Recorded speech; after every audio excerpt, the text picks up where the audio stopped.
ഈ രാവിലെ നീച്ചയ്ക്ക് മൊബൈൽ തോണ്ടുന്ന പരിപാടി ഉണ്ടോ എനിക്ക്? ഏറെക്കുറെ ഈ അടുത്തായിട്ട് എനിക്കും ഇപ്പം അത് തുടങ്ങിയിരിക്കണം. ഇന്ന് രാവിലെ നീച്ച് വെറുതെ മൊബൈലെടുത്തു, ആദ്യം കയറി ഇൻസ്റ്റയില് വെറുതെ ഒന്ന് നോക്കിയതാ. അപ്പം ഉണ്ട് ഇതാ ഈ താത്തി അതിൻ്റെ മോള് തോന്നുന്നു. രാത്രി കിടക്കുമ്പോൾ ഫോൺ സൈലന്റ് ആക്കും, രാവിലെ അലാറം കേട്ടിട്ട് ഉണരില്ല, മറ്റുള്ളവർക്കൊരു ബുദ്ധിമുട്ട് വേണ്ട വെച്ചിട്ട്. അങ്ങനെ ഞാനും എടുത്ത് റീൽസ് ഒന്ന് ഇൻസ്റ്റയിൽ നിന്ന് തുറന്ന് നോക്കിയപ്പോൾ ഫസ്റ്റ് കണ്ട റീൽസ് ഇതാണ്. അപ്പം എന്തോ ഒരു ഉമ്മയും മോളാ. ഇത് ഉമ്മ മരിച്ചാൻ കിടന്നിട്ട് മോളെന്തേലും ജെല്ലിയൊക്കെ കൊടുക്കുകയാണെന്ന് വിചാരിച്ചിട്ട് ഞാനൊന്ന് വോളിയോ കൂട്ടി. പിന്നെ കേട്ടത് ഇതാ.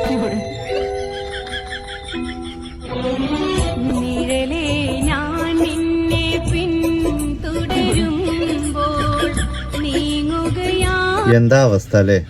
മൂപ്പത്തിയാർ ചിലപ്പോ മനസ്സിൽ വിചാരിക്കുന്നുണ്ടാവും ഇതിക്കും നല്ലത് ഇച്ച് കബറാണ്. അജാദ് റീൽസ് അല്ലേ?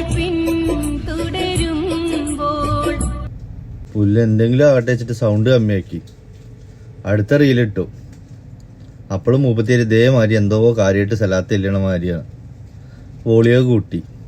അത് അതിനേക്ക് അപ്പുറം. അതെന്തേലും ആവട്ടെ. ഞാൻ വെറുതെ കമന്റുകൾ കുറെ എടുത്ത് നോക്കി. അപ്പൊ എല്ലാവർക്കും അറിയണ സെറീന മരിച്ചോ, സെറീന കിണറ്റി ചാടിയോന്നാ. എനിക്ക് ഇന്റെ കാര്യം തന്നെ നോക്കാൻ പറ്റില്ല. അപ്പോഴപ്പ സെറീനാന്റെ കാര്യം. എന്നാലും എന്തെങ്കിലും ഒന്ന് നോക്കാലോ വെച്ചിട്ട് കയറി നോക്കിയതാ. എവിടുന്ന് ചാടുന്നു? ചാടി ആ കിണറ്റിലെ മീൻ ചാടുക എന്നല്ലാതെ ഓളുണ്ടോ ചാടുന്നു?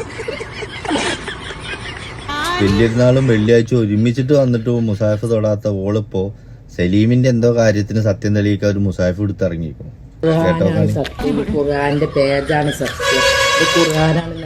അങ്ങനെയും ഈ സാധനം തൊട്ടലാണ് സത്യന്റെ വാപ്പാനെ ആങ്ങളെ കെട്ടിയ ജംസിനാന്റെ ഇന്നേല് കൊണ്ടിരിക്കുന്നത്. സത്യം സത്യം സത്യം. കടിച്ചതിലും വലുതാ പൊത്തില് പറഞ്ഞ മാതിരിയപ്പത്. മാറ്റണത് വരുന്നത് ഇതാ. ഇതിപ്പോ ആറാട്ടെണ്ണന്റെ പെങ്ങളോ.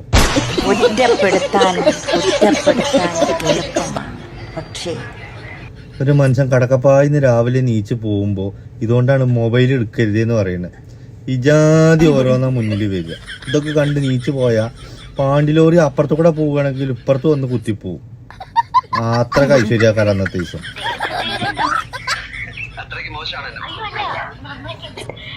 എത്ര കുടുംബത്തെ നശിപ്പിച്ച സാമാനമായത്, എത്ര പെണ്ണിനെ തമ്മിലടിപ്പിച്ച സാമാനമാ. മാറ്റണത് ഇതാ ഈ കോലത്തില്. നിങ്ങളൊരു സംഭവം കാണിക്കാൻ പോകണേ. പലരും എന്നോട് ചോദിച്ചിട്ടുണ്ട് എന്റെ സൗന്ദര്യത്തിന്റെ രഹസ്യം എന്താണ്. അത് ഞാനൊരു പാട്ടോടുകൂടി കാണിക്കാം. അപ്പൊ കാണിക്കട്ടെ. അതിന് നിങ്ങൾ ഈ മുഖം മുഴുവൻ കോൺക്രീറ്റ് ചെയ്തിരിക്കണ ഇതെന്താ ഈ ആദ്യത്തെ വെച്ചിരിക്കണ കളിമണ്ണോ? ഒരു താല്പര്യമില്ല. നിങ്ങൾ പറയണ്ട. നിങ്ങളെ പരിപാടി കണ്ടിന്യൂ ചെയ്തോ, ഞാൻ പോയിക്കോളാം. എനിക്കിപ്പോൾ ആരും ഇഷ്ടമില്ല, എൻ്റെ അള്ളാനെ മാത്രമേ ഇഷ്ടമുള്ളൂ. അതാണ് ഇഷ്ടപ്പെടാൻ പാടുള്ളൂ. എന്തിനാപ്പോൾ ഒരാളെ ഇഷ്ടപ്പെട്ടിട്ട് കാര്യം, നമുക്ക് അതേ ഉണ്ടാവുള്ളൂ.